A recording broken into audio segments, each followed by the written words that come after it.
আসসালামু আলাইকুম। বাংলাদেশ বেতার, রাজশাহী। স্থানীয় সংবাদ পড়ছি জান্নাতুল রাব্বি বিনতে হান্নান। গত দেড় দশকে আওয়ামী লীগ সরকারের এমপি, মন্ত্রী এবং প্রভাবশালী ব্যবসায়ীরা বিপুল টাকা পাচার করেছেন বিদেশে। বিশ্লেষকরা বলছেন, পাচারকারীদের বিরুদ্ধে আইনি ব্যবস্থা নেওয়া না হলে আগামীর বৈষম্যহীন বাংলাদেশ গড়া কঠিন হয়ে পড়বে। এ নিয়ে শুনুন আমাদের রাজশাহী জেলার সংবাদদাতার একটি প্রতিবেদন। দুর্নীতির প্রশ্রয়ে এদেশের টাকা খুব সহজেই পাচার হয়ে গেছে ভিন দেশে। সুশাসন বিশ্লেষক আহমেদ শফিউদ্দিন বলছেন, উন্নয়নের মুখোশে আওয়ামী লীগ সরকারের প্রভাবশালীরা বিদেশে টাকা পাচার করে দেশকে ভয়ঙ্কর বিপদের মুখোমুখি ফেলে পালিয়েছে। আমাদের এই উন্নয়নের পাশাপাশি যে বিদেশে অর্থ পাচারের মতো একটা ভয়ঙ্কর ঘটনা ঘটে চলেছে দিনের পর দিন, বছরের পর বছর, এটা আমাদের সমস্ত প্রচেষ্টাকে ধ্বংস করে জাতিকে বিপদের মুখোমুখি করেছে। সুবিধাভোগী শ্রেণীকে হাতে রেখে রাষ্ট্র শাসনের যে আকাঙ্ক্ষা এবং যে জোরজবস্তি, সেটা তো বড় আকারে একটা রাজনৈতিক ব্যর্থতা। এই পাচারের প্রায় ৮০% হয়েছে বাণিজ্যের আড়ালে। মূলত রাজনৈতিক সদিচ্ছা সংস্থাগুলো কার্যকর ভূমিকা পালন না করায় টাকা পাচারের কেন্দ্রে পরিণত হয়েছিল বাংলাদেশ। আহমেদ শফিউদ্দিনের মতে, জুলাই বিপ্লবের চেতনায় আইন সংস্কার ও দুর্নীতি বিরোধী সংস্থাগুলোকে কার্যকর করতে না পারলে নতুন বাংলাদেশ গড়ার স্বপ্ন তিমিরেই থেকে যাবে। আইনের যেমন সংস্কার করতে হবে, প্রচলিত যেসব প্রতিষ্ঠান রয়েছে সেগুলোর কার্যকর করতে হবে, কারণ এই পাচারকারীরাই তাদের অর্থ ঢালিয়ে রাজনীতি এবং প্রশাসনকে নিয়ন্ত্রণ করেন, তারা নির্বাচন নিয়ন্ত্রণ করেন বেশি শক্তি এবং অর্থ দিয়ে। আমরা যদি এদেরকে পরাজিত করতে না পারি, তাহলে কিন্তু আগামী দিনগুলিতে সুষ্ঠু সুন্দর নির্বাচনও আমরা দেখব না এবং নতুন বাংলাদেশ গড়ার স্বপ্নও পিছিয়ে যাবে। যুক্তরাষ্ট্র ভিত্তিক গবেষণা প্রতিষ্ঠান গ্লোবাল ফিনান্সিয়াল ইন্টিগ্রিটির তথ্য মতে, গত ১৫ বছরের শেখ হাসিনার নেতৃত্বাধীন আওয়ামী সরকারের আমলে দেশ থেকে ১৭,৬০,০০০ কোটি টাকা পাচার হয়েছে। জিয়াউল গনি সেলিম, জেলার সংবাদদাতা, বাংলাদেশ বেতার, রাজশাহী।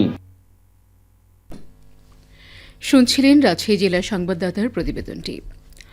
অন্তর্বর্তী সরকার দেশের বিদ্যমান সমস্যা সমাধান ও প্রয়োজনীয় সংস্কার করে দ্রুত নির্বাচন দেবে বলে আশা করেন জনগণ। জাতীয়তাবাদী তাঁতি দলের কেন্দ্রীয় কমিটির আহ্বায়ক এই আশা ব্যক্ত করেন। আজ সকালে রাজশাহী নগরের সিএনবি মোড়ে বিপ্লব ও সংহতি দিবস উপলক্ষে আয়োজিত এক অনুষ্ঠানে এ আশাবাদ ব্যক্ত করেন তিনি। এ সময় তিনি বলেন, শেখ হাসিনা সরকার বাকশালী কায়দায় জনগণের ভোটের অধিকার কেড়ে নিয়েছিল। দিনের ভোট রাতে হয়েছে। খুন, গুম ও হত্যার রাজনীতিতে মেতে উঠেছিল। ছাত্র জনতার অভ্যুত্থান মানুষকে নতুন করে বাঁচার স্বপ্ন দেখিয়েছে। এবার জনগণ তাদের ইচ্ছে মতো ভোটাধিকার প্রয়োগ করতে পারবে। এর আগে দিবস উপলক্ষে জাতীয় পতাকা উত্তোলন ও বৃক্ষরোপণ কর্মসূচি পালন করেন দলীয় নেতাকর্মীরা।